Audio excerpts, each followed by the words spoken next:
Assalamualaikum warahmatullahi wabarakatuh. Perkenalkan, saya Sri Wayuni dengan NIM K1C02000006. Saya dari kelas R9, Program Studi Akuntansi Fakultas Ekonomi dan Bisnis, Universitas Jambi. Baiklah, di sini saya akan mempresentasikan materi yang berjudul Faktor-faktor keperlakuan pada penganggaran modal, di mana materi ini adalah mata kuliah dari akuntansi keperlakuan dengan dosen pengampu Bapak Dr. Wirmi Eka Putra, SE, MSI, CIQNR, CSRS. Baiklah, langsung saja ke materi.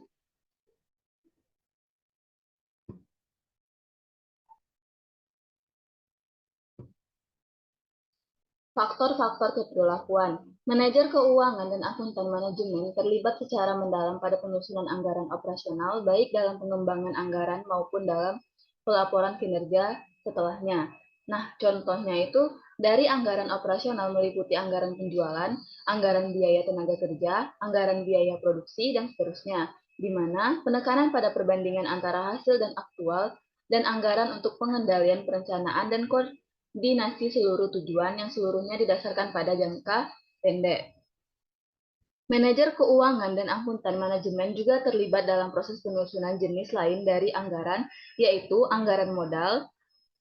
Karena keterlibatan ini, maka penting bagi mereka untuk menyadari berbagai faktor, khususnya faktor-faktor keperlakuan yang sangat memengaruhi proses penganggaran modal dan pengambilan keputusan.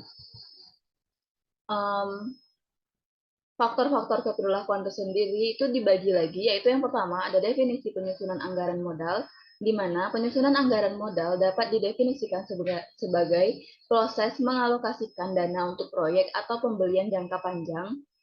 Keputusan penyusunan anggaran modal dibuat ketika kebutuhan untuk itu muncul dan melibatkan jumlah uang yang relatif besar, komitmen dana jangka panjang, dan ketidakpastian yang disebabkan oleh panjangnya waktu yang terlibat dalam kesulitan dalam mengestimasikan variabel-variabel pengambilan keputusan atau jumlah arus kas, penentu waktu, dan seterusnya.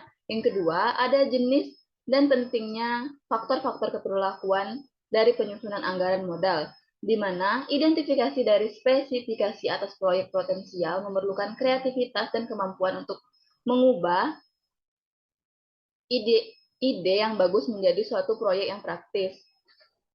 Menurut pemikiran, yaitu keputusan yang telah dipilih tersebut akan benar-benar objektif, tetapi hal tersebut sangatlah tidak mungkin terjadi karena ketidakpastian yang melekat dalam data yang menggambarkan suatu proyek, seperti mengestimasikan waktu dan dari arus kas atau nilai sisa, tidak memungkinkan penerapan teknik seleksi untuk dapat sepenuhnya objektif karena hasil dari teknik analisis harus diinterpretasikan dengan hati-hati. Maka, kemampuan manusia untuk mempertimbangkan dan menilai adalah faktor yang paling penting. Yang ketiga, ada masalah dalam mengidentifikasi proyek potensial, di mana masalahnya itu penting untuk diperhatikan bahwa selalu terdapat minat yang besar dalam mengevaluasi keberhasilan dari proyek yang dipilih. Akan tetapi, proyek yang dikorbankan baik karena tidak adanya identifikasi maupun seleksi hampir tidak pernah dipertimbangkan sesudahnya. Hal itu mungkin disebabkan karena biaya kesempatan dari proyek tersebut lebih besar dibanding dengan manfaat dari proyek yang dipilih dan diterapkan. Yang keempat adalah masalah prediksi yang disebabkan oleh perilaku manusia, di mana sementara input ke dalam model pengambilan keputusan matematis yang disebutkan sebelumnya kelihatan cukup sederhana, tetapi ketidakpastian yang mendasarinya harus dikenali. Nah, sebaliknya, disadari bahwa beberapa dari input ini seperti waktu dan ukuran dari arus kas bergantung pada kemampuan untuk memprediksikan perilaku dari mereka yang ditugaskan untuk menerapkan proyek tersebut. Yang kelima ada masalah manajer dan ukuran kinerja jangka pendek, di mana aspek keperlakuan lain dari prosedur seleksi proyek adalah bahwa metode peninjau kinerja adalah tidak konsisten dengan metode seleksi proyek. Penilaian dan kompensasi kinerja cenderung bersifat jangka pendek, biasanya untuk tahun, kuartal, atau bulan lalu. Dengan demikian, fokus dari manajemen tingkat bawah dan sampai tingkat tertentu, manajemen tingkat menengah tentu saja akan berupa kinerja jangka pendek, yang seringkali diukur dengan tingkat pengembalian akuntansi.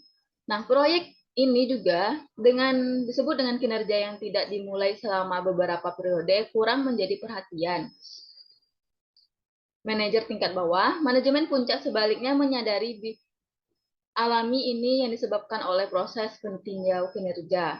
Yang keenam, ada masalah yang disebabkan oleh identifikasi diri dengan proyek, yaitu dalam beberapa kasus, manajer dapat bertahan dalam posisi mereka tanpa dipromosikan atau ditransfer.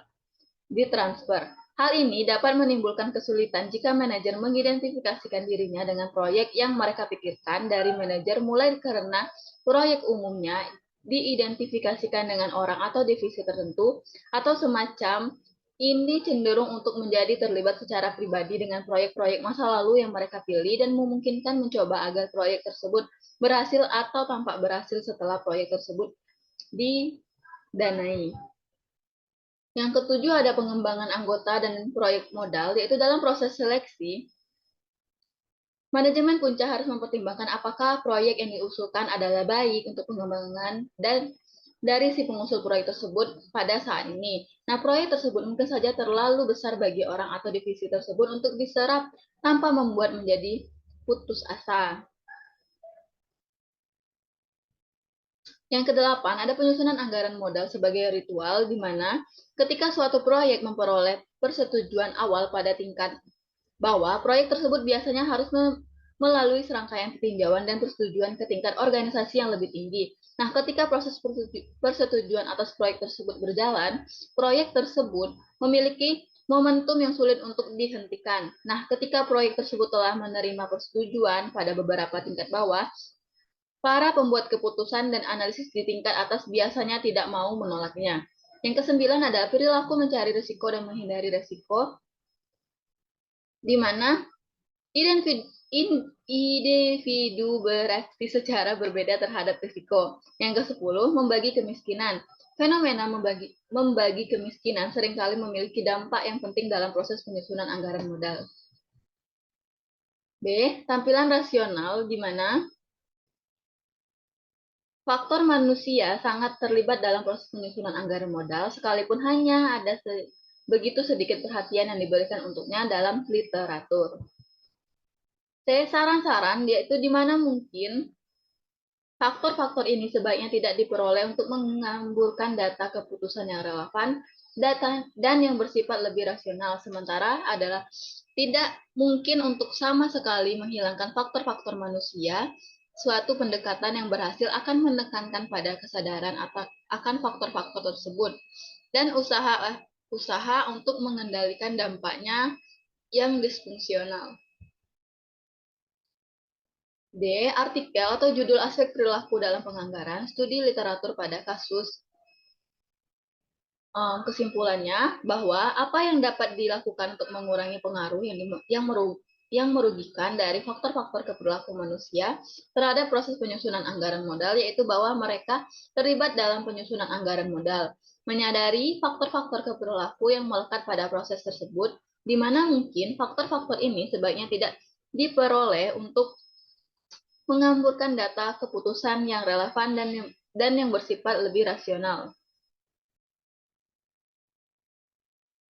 Manajemen harus selalu menyadari bahwa dimensi penganggaran kunci, yaitu mudah manusia merupakan bagi manajer dalam faktor untuk menguasai aspek teknik dari program anggaran, tetapi tidak mudah dalam memasukkan aspek manusia.